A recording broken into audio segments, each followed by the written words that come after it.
안녕하세요. 오늘도 사연살롱을 찾아주셔서 감사합니다. 아이들을 키우고 있는 평범한 40대 주부예요.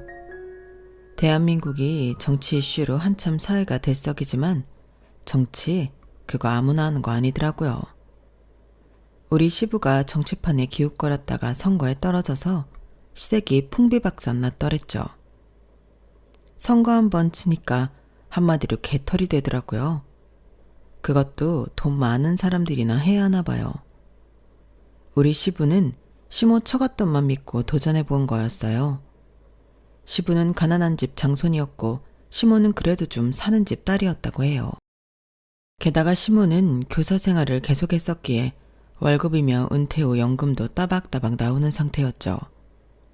시부는 그래도 따뜻한 마음을 가진 사람이었어요.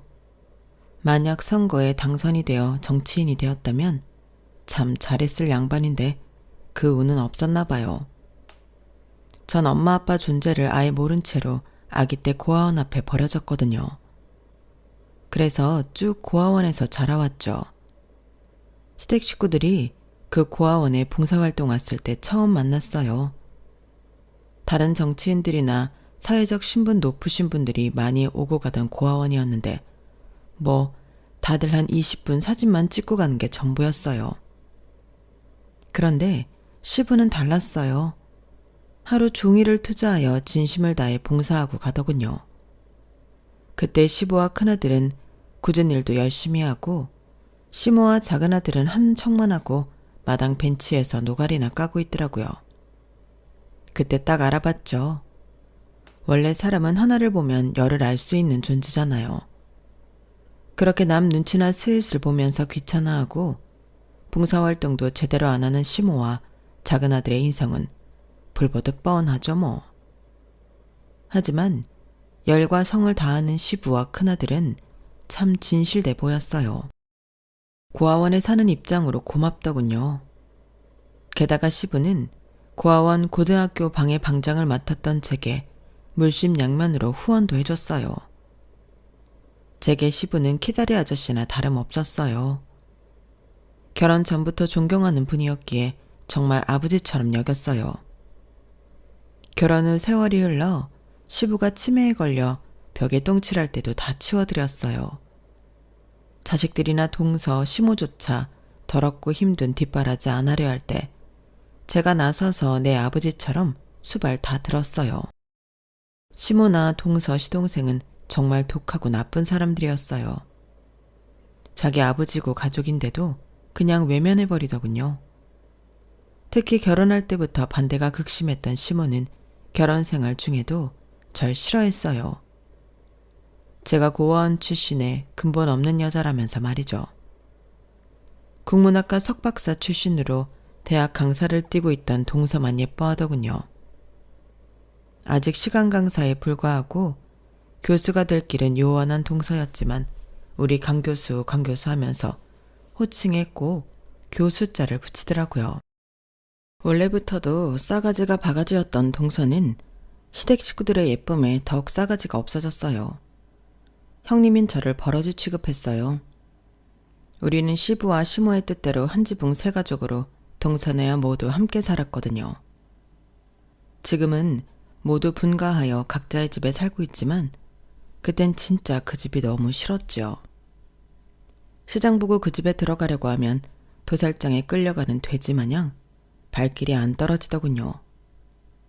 그 집에서는 마치 계급이 제인 것 마냥 저를 하층민 취급했어요. 친절했던 시부와 남편만 믿고 그나마 계속 살 수 있었던 거죠.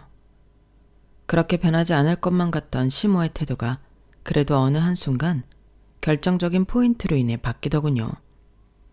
그게 어떤 포인트였는지 궁금하시죠? 제가 사연살롱 여러분들께 다 말씀드리려 해요. 시댁에서 겪었던 일들 뿐 아니라 제가 살아왔던 발자취 모두 말이죠.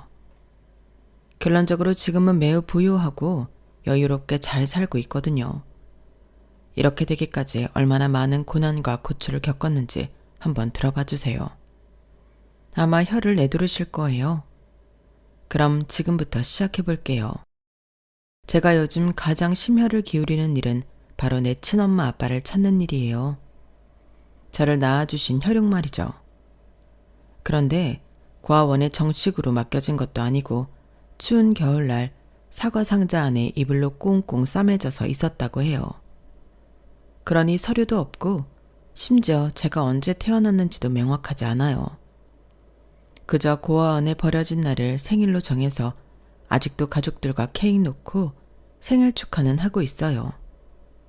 그런데 생일 축하합니다 하고 우리 아이가 노래를 불러줄 때마다 내 가슴에선 피눈물이 흘러요. 우리 엄마 아빠는 뭐 하시는 분이었으며 어떻게 생겼을까? 사진 한 장이라도 포대기 속에 넣어서 버려졌다면 그 사진을 보물처럼 여기며 상상이라도 해볼 텐데 아직까지 제가 성숙하지 않나 봐요. 엄마 아빠에 대한 원망스러운 마음이 가시질 않네요. 하지만 실제로 만나게 되면 전혀 원망스러운 내색을 안 하고 잘해드릴 자신 있는데 너무 절실하네요. 고아원 동기 중 한 명도 친부모님을 찾은 친구가 있거든요. 그 친구를 보니 나도 언젠간 찾을 수 있다는 희망이 생겼어요. 여러분께서 제게 응원의 말 한마디 해주세요. 그토록 그리워하던 엄마 아빠를 찾을 수 있을 거라고 말이죠. 생계를 신경 쓰지 않고 부모 찾는 일에 매진할 수 있는 건 생활에 여유가 생겨서예요. 구체적으로 말씀드리면 돈이 갑자기 많이 생겨서 제가 더 이상 맞벌이를 하지 않아도 됐고 심지어 집안일을 해주는 가사 도우미도 쓸 수 있게 됐거든요. 경제적 여유가 생기니 마음의 여유까지 덩달아 가질 수 있게 되네요. 살면서 돈이 최고는 아니겠지만 그래도 돈이 있으니 참 좋은 것 같아요. 전 고아원에서도 부지런히 살았던 것 같아요. 공부를 엄청나게 열심히 하진 않았지만 함께 사는 친구들이 잘 지낼 수 있도록 허드렛 일도 마다하지 않았죠. 고아원에서 시댁 식구들을 처음 만났던 이야기를 다시 꺼내볼게요. 그날도 정치판을 기웃거리는 어떤 분이 오셨다기에 또 사진만 찍고 가나보다 했어요. 그런데 그 아저씨는 다르더군요. 무려 아침부터 밤까지 하루 종일 시간을 투자하여 온갖 굳은 일을 묵묵히 다 하고 가셨어요. 그렇게 일을 같이 하면서 성실하게 생활하는 제게 좋은 말씀도 많이 해주셨죠. 경주 맞지? 저번에 왔을 때도 같이 생활하는 친구들을 위해서 마치 엄마처럼 살뜰히 챙기더니 오늘도 열심히구나. 내가 다 고맙구나. 몇 살이니? 칭찬 감사합니다, 아저씨. 전 고1이에요. 다들 엄마가 없고 선생님은 늘 바쁘시니 웬만하면 제가 친구들 다 챙겨주려고 노력해요. 아, 고1이야? 저기 저쪽에서 사과 갖고 있는 남자아이 보이지? 저 친구가 내 큰아들인데 경주랑 동갑이구나. 이름은 박수찬이야. 가서 우리 수찬이 좀 도와주겠니? 앞으로 여기 봉사활동 가끔 올 텐데 서로 친해지면 좋지 뭐. 저는 아저씨 말대로 박수찬이라는 아저씨 큰아들을 돕기 위해 조리실로 왔어요. 수찬이는 제게 존댓말을 쓰더군요. 사과 깎는 거 도와줘서 고마워요. 야, 진짜 예쁘게 잘 깎으시네요. 워낙 많은 양이라 저 혼자는 힘들었는데. 수찬이는 아저씨와 똑같이 생겼더군요. 심지어 너털웃음 짓는 것도 비슷했어요. 난 김경주라고 해. 수찬이 너도 고1이라며. 너희 아버지한테 들었어. 서로 동갑끼리 존댓말하지 말고 말 놓자. 앞으로도 가끔 올 거라며? 여긴 내 집이나 다름없으니 내가 많이 도와줄게. 고아원 봉사활동이 너무 힘들면 계속 안 올까 봐. 그게 무슨 소리야. 경주 널 보기 위해서라도 앞으로 자주 와야겠다. 사람 좋은 너털웃음을 짓던 수찬이는 그 이후에도 한 달에 한 번 이상은 봉사활동을 꼬박꼬박 왔어요.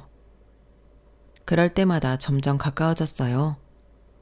가족들과 함께 왔었는데 수찬이의 엄마와 남동생은 영 아니올시다였어요.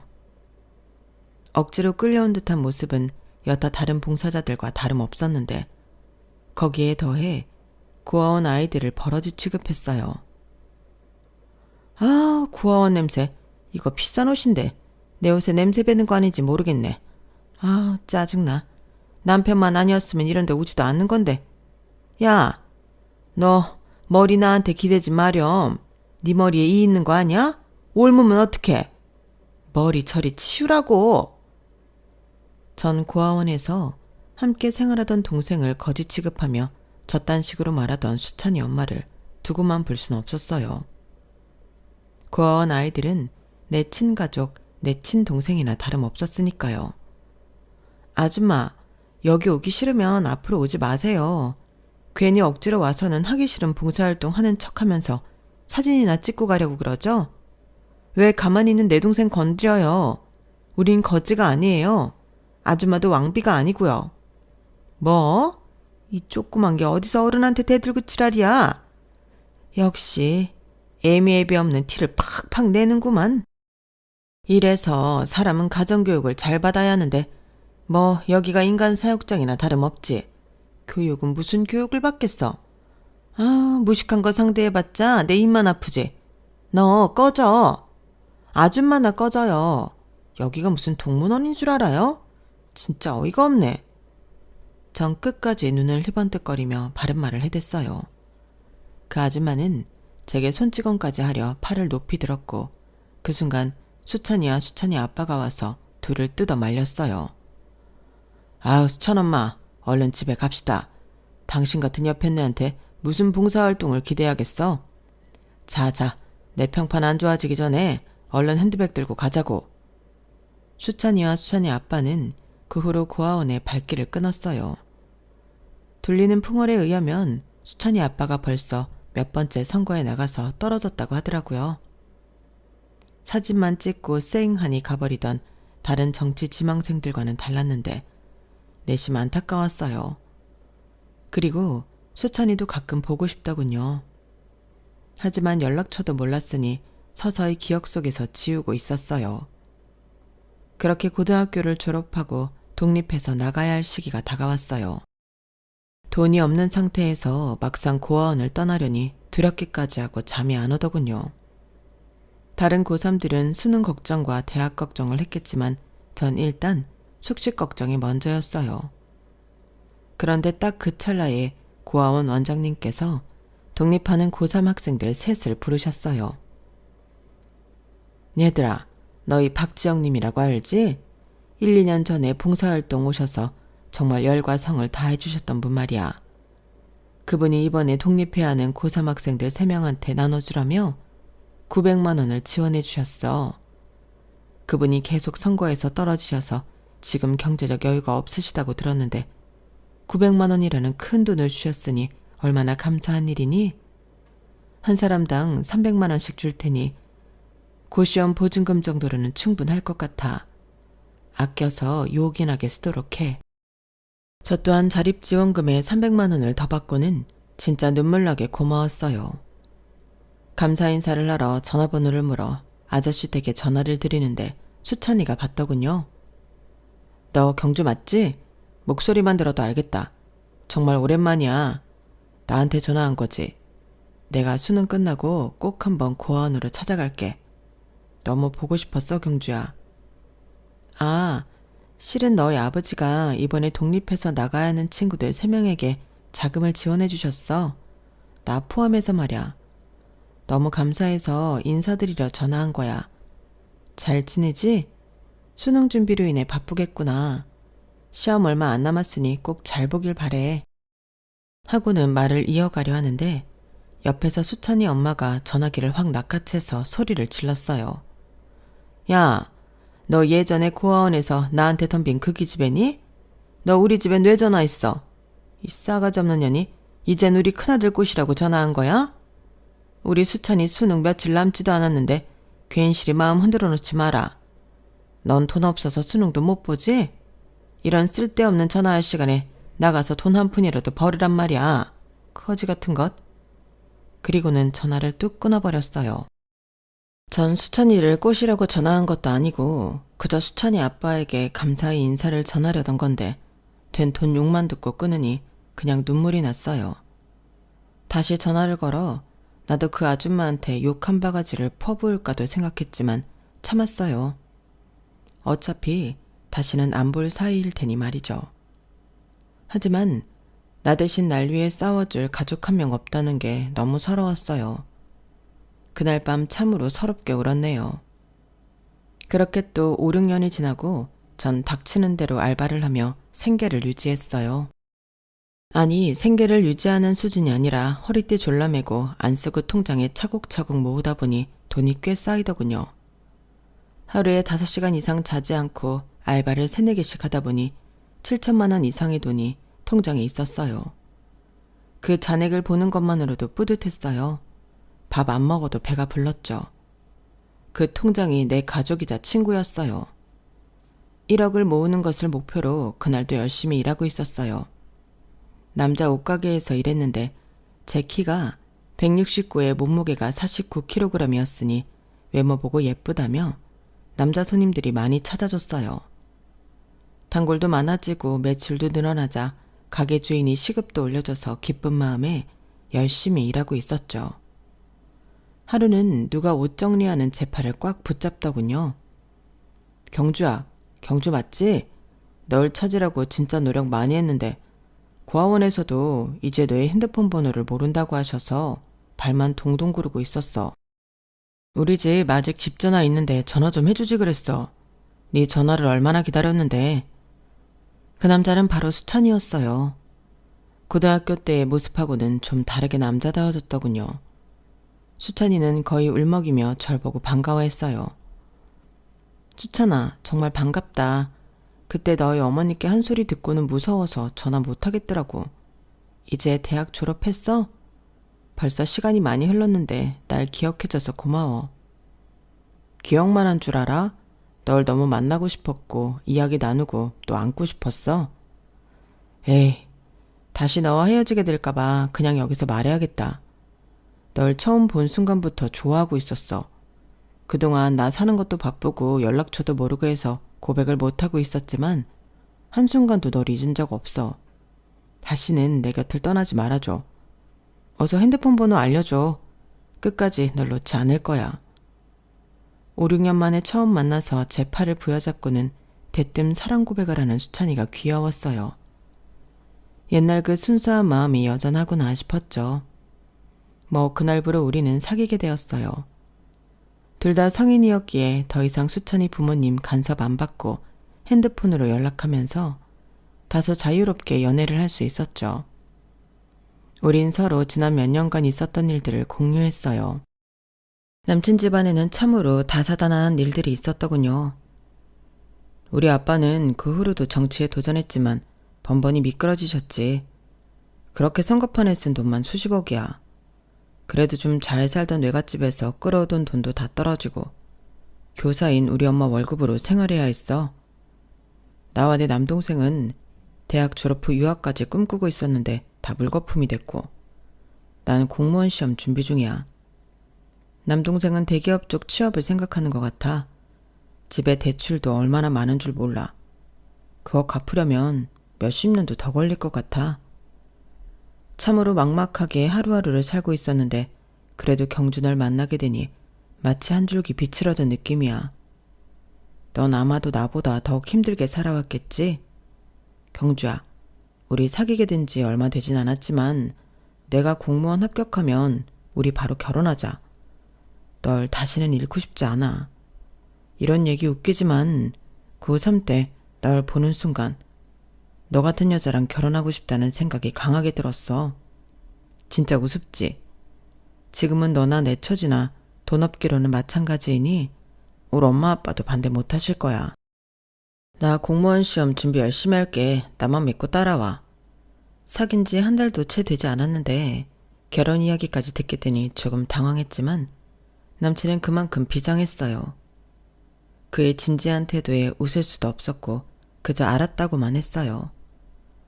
그렇게 한 6개월쯤 지나고 남친은 전부터 준비해오던 9급 공무원에 합격했어요. 그리고 딱 3달 뒤 전 덜컥 혼전 임신을 해버렸어요. 그때 제 나이 27세였는데 뭐 엄청 빠른 나이는 아니었지만 남친 집안에 우리 교제마저도 비밀로 하고 있었거든요. 어디서부터 어떻게 말을 꺼내야 할지 엄청 망설여졌어요. 하지만 남친은 제 임신 사실에 행복해하며 자기 가족들한테 얘기를 다 해놨다고 하더군요. 걱정 마, 경주야. 내가 임신 사실까지 다 말해놨어. 우리 가족들 모두 축복해줄 거야. 그 말만 믿고는 남친 집의 가족들을 찾아뵈러 갔는데 문을 열고 들어가려 하자 대뜸 남친 엄마가 제게 굵은 소금을 뿌려댔어요. 신발장에서부터 말이죠. 야, 너 고아 주제에 우리 수찬이한테 어떻게 꼬리를 쳤길래 결혼 얘기며 임신 얘기까지 나오게 해? 너 진짜 죽고 싶어? 임신 공격하면 다야? 뱃속에 애가 우리 수찬이인지 어떻게 증명할 건데? 다른 놈이면 어쩌려고 배부터 들이밀고 우리 집 들어오는 건데? 아, 열받아. 말이 다 끝나기도 전에 남친 엄마는 남친과 남친 아빠에 의해 안방으로 끌려갔어요. 그 상황 속에서 더 열받는 건 바로 굵은 소금 그릇을 들고 있던 남친의 남동생이었어요. 참네. 요즘 세상에 혼전 임신으로 남자를 꼬시다니. 술집에서 일하다가 온 꽃뱀 아닌가 몰라? 굵은 소금을 머리카락에서 털어내고 있던 저는 남친 남동생의 면상을 똑바로 보며 말했어요. 어이, 수찬 씨 동생 박수철 씨 맞지? 이 아이를 지키기 위해서 되게 실컷좋건 난 이 집안 큰 며느리로 들어올 거야. 초면에 형수될 사람한테 말이 좀 심하네? 얘를 밥 말아먹었나? 꽃뱀? 내 시동생 될 사람이라 참고 있는 거지. 밖에서 만났으면 넌 되졌어. 제가 눈에 살기를 띠며 말하자 남친의 남동생은 슬금슬금 집 방으로 들어가더군요. 남친과 남친 아빠가 나와서 사과하며 절 반겨줬어요. 경주야, 정말 오랜만에 보는구나. 그래, 뱃속에 내 손주도 있다고? 넌 이제 누가 뭐래도 내 며느리다. 우리 마누라가 방금 한 짓은 용서해다오. 집은 누추하지만 어서 들어와서 소파에 편히 앉으렴. 상견례 아닌 상견례는 그렇게 끝이 났어요. 예비 시모가 날 싫어하건 말건 뱃속에 아이가 무럭무럭 자라고 있으니 저는 남친과 결혼해야만 했어요. 아주 큰 각오를 하고는 시댁에 입성했어요. 시모는 결혼식도 안 치러주더군요. 야, 너 그렇게 배불러서 무슨 웨딩드레스가 맞겠냐? 난 부끄러워서 결혼식에 누구 초대도 못하겠으니 화려한 결혼식이며 드레스 따윈 꿈도 꾸지 말아라. 아, 그동안 내가 뿌리고 다닌 축의금만 날린 거지 뭐. 집안에 고아 출신의 화상 하나가 들어와서 아주 쑥대밭을 만드는구나. 우리 집안이 대대로 얼마나 뼈대 있는 집안인데 고졸이라니. 아, 내 팔자야. 이토록 초반부터 구박을 받고 살았지만 그래도 시모와 잘 지내고 싶었어요. 어차피 평생 내 가족이 되어 같이 살 사람이었으니까요. 제가 고아로 오랜 시간 홀로 지내다 보니 사람의 정이 너무 그리웠어요. 제가 모은 돈으로 조그만 단칸방에서 따로 살 수도 있었지만 시모와 시부가 하란 대로 합가를 택했어요. 그리고 가혹한 시집살이가 시작이 되었죠. 딸아이를 낳았고 아이를 키우면서 파트타임으로 야간 편의점 알바도 병행해야 했어요. 남편 공무원 월급이 그리 많지 않았고 시댁 어른들도 빚 갚기에 바빴거든요. 시모와 시동생의 구박 속에서도 시부와 남편이 따뜻하게 보듬어줬고 내 편이 돼줬기에 숨쉬며 살 수 있었던 것 같아요. 눈에 가시 갔던 시동생은 대기업에 취업이 되었고 바로 대학 강사로 일하고 있던 여자를 데려와서 결혼하겠다더군요. 그 여자는 뱁새 눈에 아주 인상이 안 좋았어요. 국문학으로 국내 대학에서 석박사까지 밟았다던데 아직 시간 강사임에도 불구하고 시모는 동서가 고학력자라며 너무 좋아했어요. 동서를 강교수 하며 예뻐했죠. 우리 둘째 아들하고 강교수가 스몰 웨딩을 한단다. 요즘 그게 유행이라며? 그쪽 집안이 나와 같이 학교 교사 집안이래. 참으로 격조 있는 사도를 만나서 다행이야. 큰아들 결혼할 땐 웬 근본 없는 꽃뱀 같은 애가 애까지 배워와서 결혼식도 못 치르고 아주 내 사회적 체면이 말이 아니었는데 말이야. 그래서 말인데 너는 그날 집에서 청소나 하고 있어라. 다들 배운 사람들만 있는데 큰 며느리가 고아원 출신이 어쩌니 말 도는 거 원치 않는다. 잘 됐네. 가족들 없을 때 문 활짝 열고 대청소나 하고 있어. 어머니, 저도 그런 자리 안 가면 편해요. 근데 이유가 너무 기가 차고 웃기네요. 누가 들으면 어머님이 무슨 귀족 출신인 줄 알겠어요. 지금 시댁에 대출이 대체 얼마나 있나요? 빚 많은 것도 그쪽 사돈댁에서 아실란가 모르겠네요. 참네. 좋아요. 그럼 그날 남편한테 아기 맡기고 전 하루 여행이나 다녀올게요. 아니, 그 다음 날도 쭉 연휴이니 아예 3박 4일 저 혼자 여행 다녀올 테니 어머님이 밥 차리고 청소하고 다 해보세요. 저도 절대 지지 않았어요. 시모와 시동생이 절 깔보고 비아냥될 때마다 더 세게 받아쳐버렸어요. 그래서 그들의 구박이 좀 줄어들었죠. 그런데 이럴 수가. 동서로 들어온 여자가 아주 한술 더 뜨더라고요. 시동생이 결혼할 때쯤 우리는 24평 시댁 아파트에 다 함께 복작거리며 살고 있었는데 워낙에 인맥이 넓었던 시부의 지인으로부터 희소식을 듣게 되었어요. 얘들아, 내 사업하는 친구가 미국으로 이민을 가게 됐는데 65평 아파트를 아주 싼 전세로 우리한테 살라고 하더구나. 방이 무려 5개래. 우리 아들들이 결혼하면 다 같이 한 집에 사는 것이 꿈이었는데 이제야 그 꿈을 이룰 수 있게 됐구나. 둘째네도 신혼여행 마치면 합가해서 다 같이 살자꾸나. 시동생네는 정말 싫은 표정이었지만 시부의 뜻이니 한 지붕 세 가족이 되어 다 함께 살게 되었어요. 65평 아파트라니 정말 황홀했어요. 그저 희소식인 줄로만 알았어요. 그런데 그때부터 본격적인 스트레스가 시작되었죠.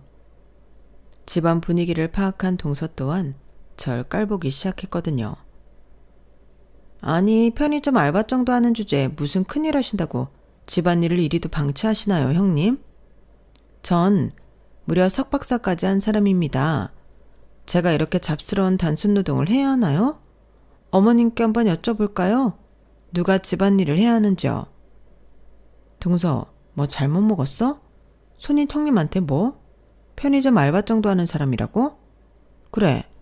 그러는 동서는 뭐가 그리 모자라서 여태 교수가 못 되고 시간 강사 전전하고 계신가? 그거로 박사 교육까지 받았다는 사람이 한국말도 참 더럽게 하네. 내가 이 대가족 집안일을 다 하지 못하니 내가 가사 분담 해줄게. 동서도 퇴근하면 어느 정도는 도우도록 해. 강사라서 풀타임으로 일하는 것도 아니면서 집안일은 뺀질뺀질 더럽게 안 하려고 하더군요. 진짜 얄미운 동서였어요. 게다가 한 번은 이런 일도 있었어요. 갑자기 동서가 자기 방에서 소리를 꽥 질렀어요. 아! 누가 내 보석을 훔쳐간 거야! 저 포함 시댁 식구들이 동서 방으로 들어갔어요. 그런데 동서가 절 보더니 삿대질을 하면서 도둑으로 모는 거 아니겠어요? 형님, 형님이 내 보석 세트를 훔쳐갔죠? 형님 말고 누가 그랬겠어요? 안 그래요? 이 도둑 같으니라고 같은 집에 살면서 이럴 수가 있어요? 어서 내놔요. 내 보석 세트 어서 내놓으라고요. 뭐라고? 지금 누굴 도둑으로 몰아가는 거야? 난 평소에 장신구 하지도 않는 사람이야. 왜 생사람 잡고 난리야? 억울해 죽겠네 진짜. 전 진짜 억울했어요. 나갈 일이 편의점 야간 알바뿐인데 가뜩이나 평소에 싫어하는 동서로부터 이런 수모를 당하다니. 그것도 가족들 다 보는 데서 말이죠. 그때 시모가 떨떠름한 표정으로 자수하더군요. 예, 강 교수야. 아, 내가 잠깐 빌려간 거다. 얘기를 하고 갖다 쓸 걸 그랬구나. 지금 바로 갖다 줄게. 기다려라. 전 동서에게 사과를 요구했지만 묵묵부답이었어요. 배째라는 식이더군요. 제가 왜 형님한테 사과를 해요? 잘못 파악할 수도 있는 거 아닌가요? 허. 정말 동서의 싸대기를 날려버리고 싶었으나 참았어요. 남편과 시부가 절 진심으로 위로를 해주며 동서를 혼내줬기 때문이에요. 작은 며느리야. 너 전후관계를 알아보지도 않고 생사람을 그렇게 잡으면 안 된다. 왜 손익 형님한테 막말을 하니? 다시 한 번만 내 눈앞에 걸리면 그땐 진짜 혼날 줄 알아라. 알았냐? 이렇게 늘 내 편이던 시부의 정신이 점차 혼미해지기 시작했어요. 치매의 시초였죠. 밥을 방금 먹고도 돌아서면 밥 달라 하고 집도 못 찾아와서 경찰서에서 연락 오기 다반사였어요.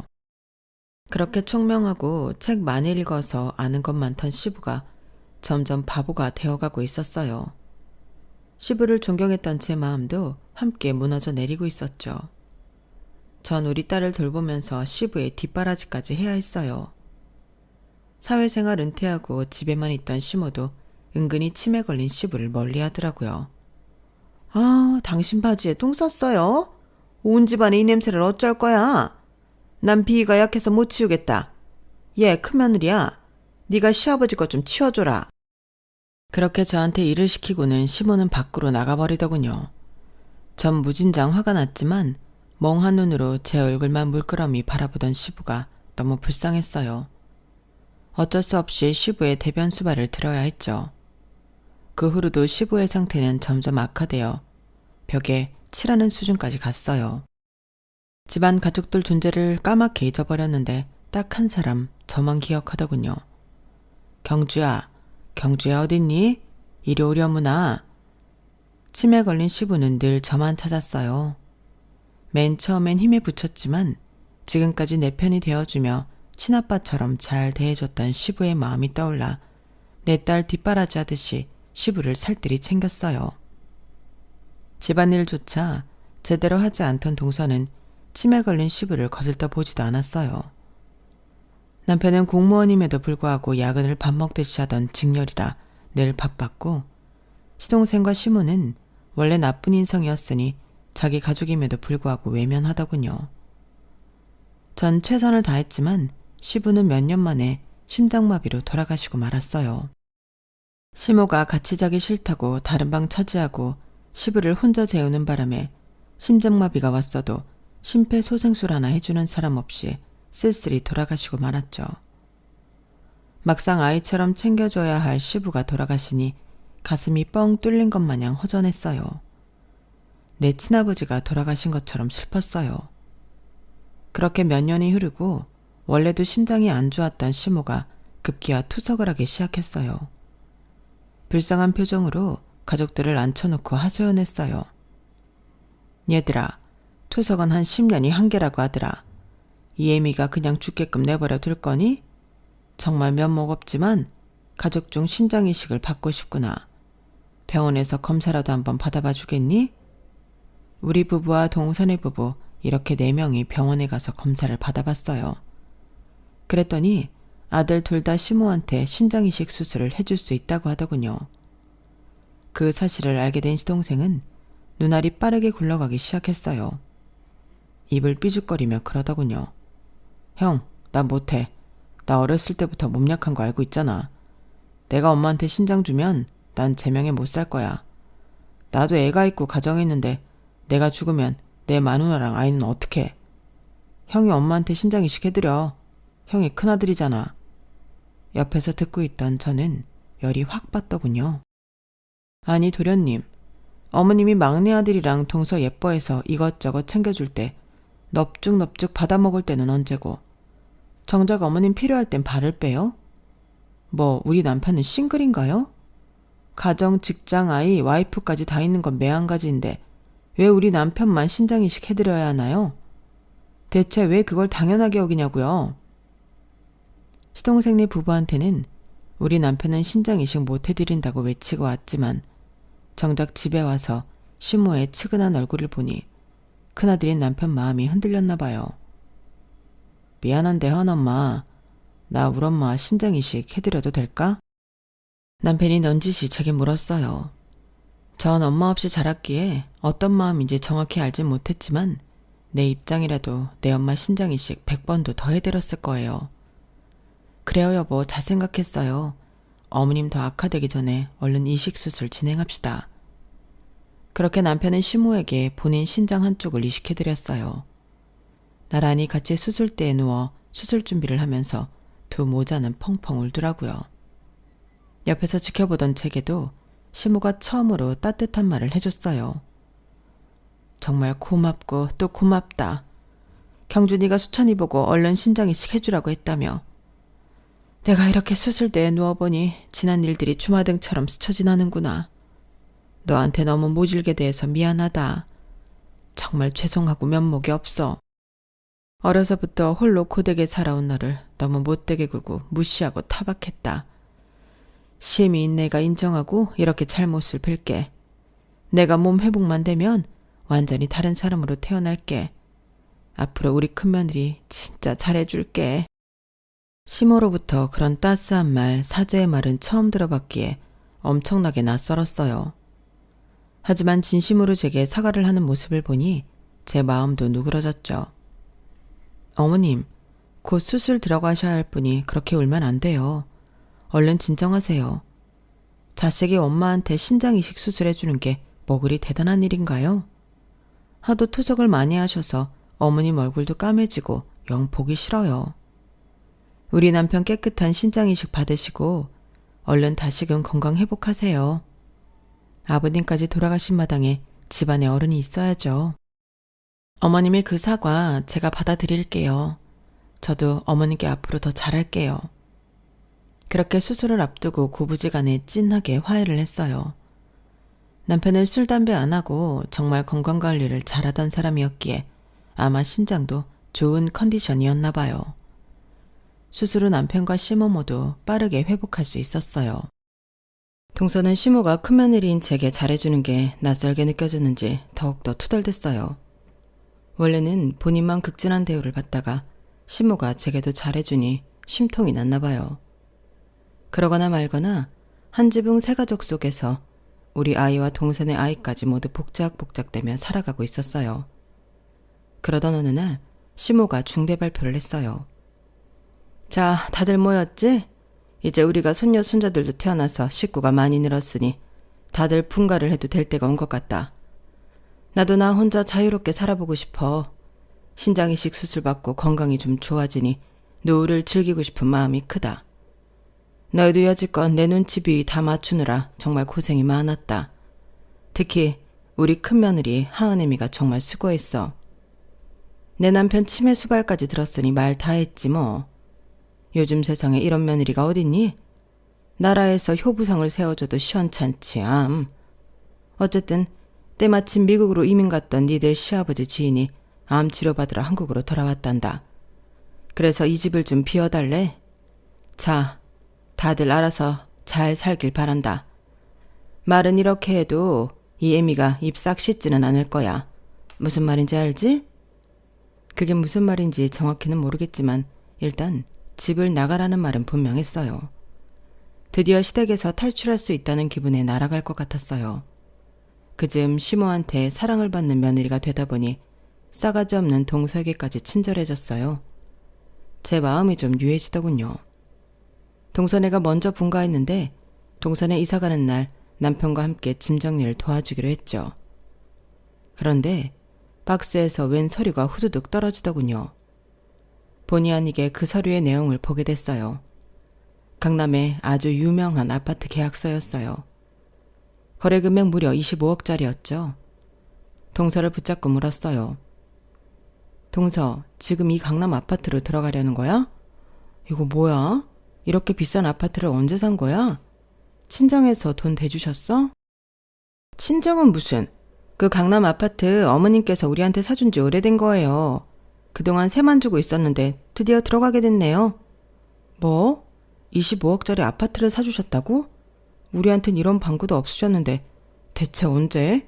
왜? 어떻게 이렇게 비싼 아파트를 사주신 거지? 형님, 지금 무슨 취조예요? 저희 이삿짐 싸는 거 도와주기 싫으면 그냥 두세요. 저희가 알아서 할게요. 전 밖에서 친구 모임을 하고 계시는 시모한테 당장 전화를 걸었어요. 다짜고짜 따지고 물었죠. 어머님, 이럴 수 있으세요? 어떻게 동선에만 25억짜리 강남 아파트를 사주실 수 있어요? 우린 지금 조그만 아파트 반전세로 들어가는 거 모르세요? 막말로 어머님한테 신장 준 사람 누구예요? 시아버지 치매 수발 들고 그런 사람이 누구냐고요? 우리 부부가 굳은 일 다 하고 자식 취급은 안 하신다 이거죠? 너무 섭섭하네요 정말. 아유 얘, 이 시애미가 입 싹 씻는다고 안 했잖니. 우리 큰아들을 내가 얼마나 아끼는데 너희 부부한테 줄 건 마련 안 했겠니? 한 5, 6년 전에 내가 친정으로부터 상속받아서 갖고 있던 천산이랑 땅이 그린벨트가 풀려서 대박이 났더랬지. 심지어 그쪽에 대기업이 들어와서 너도 나도 그 땅을 비싼 값에 사겠다고 난리더라. 그래서 아주 비싸게 팔고 현금으로 쥐고 있었다. 몇 년 전에 둘째네 강남 아파트 한 채 사주고 니네는 수익성 부동산으로 사주려고 발품 팔아서 시간 날 때마다 강남 빌딩 보러 다녔어. 얼마 전에 딱 마음에 드는 게 매물로 나왔더라. 그거 무려 100억짜리 빌딩이다 너. 월세가 한 달에 2,500만 원은 나온단다. 우리 큰아들이 공무원이라 월급이 적어서 살기 참 팍팍했지. 이제 원 없이 쓰고 살아라. 아껴서 똥 된다는 말 있지 않냐? 나중에 죽을 때 돈 이고지고 갈 것도 아니고 적당히 쓰면서 살 거라. 집은 니네가 알아서 고르도록 해라. 월세 모아서 사든지 아니면 일단 대출 받아서 사고 갚든지 마음대로 해. 쇳불도 당김에 빼라고 이따가 계약하도록 하자. 건물주인만 변하기 전에 얼른 도장이랑 신분증 갖고 나오도록 해. 속사포 같던 시모의 말 하나하나가 너무 놀라워서 심장이 배 밖으로 튀어나올 만큼 쿵덕거렸어요. 옆에서 다 듣고 있던 남편을 끌어안고 펑펑 울었더랬죠. 이렇게 해서 우린 무려 100억짜리 건물의 건물주가 되었어요. 물티슈 한 장 쓸 때마다 아까워서 티슈에 물 몇 방울 묻혀 쓰고 말까 고민하던 저였는데 이젠 아침 조식으로 뷔페도 자주 가고 가사 도우미도 쓰면서 편하게 살고 있네요. 이게 다 시모 덕분이에요. 시모가 전문가를 써서 세금 문제며 건물 관리까지 깔끔하게 처리해 주셨어요. 강남 아파트 받고 뻐기던 동선에는 시모한테 항의하고 저한테 전화해서 울분을 토하더군요. 자기네보다 4배 더 비싼 건물을 받았다면서 말이죠. 그런데 시모나 저나 딱 잘라 말했어요. 네가 한 게 뭐 있냐? 라고 하면서 말이죠. 얼마나 속이 통쾌했는지 몰라요. 시모도 은근히 입이 무거운 편이어서 몇 년간 거액의 금액이 통장에 들어온 것을 아무에게도 말 안 하고 있었나 봐요. 강남 25억짜리 집 받은 동선에도 시모가 대출받아서 자기네들 아파트 해준 줄 알고 있었더라고요. 어쨌든 동선회와는 발 끊고 살려고요. 아직 시모가 계시기에 인연까지 끊을 순 없겠지만 나중에 시모가 돌아가시면 그땐 정말 죽을 때까지 보고 싶지 않은 부분이에요. 앞서 말씀드렸듯이 제가 요즘 열 올리고 있는 건 우리 친엄마 아빠 찾기와 고아원 봉사예요. 고아원들을 돌아다니며 필요한 생필품 다 사가고 어려운 학생들 장학금도 지원해주고 있죠.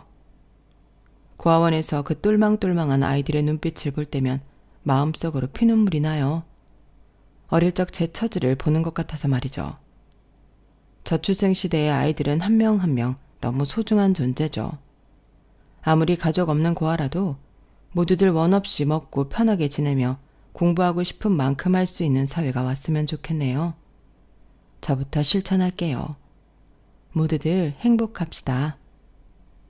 여러분, 사연 댓글에 응원과 현명한 조언 부탁드려요. 좋아요와 구독은 저에게 큰 힘이 됩니다. 오늘도 좋은 일 가득하세요.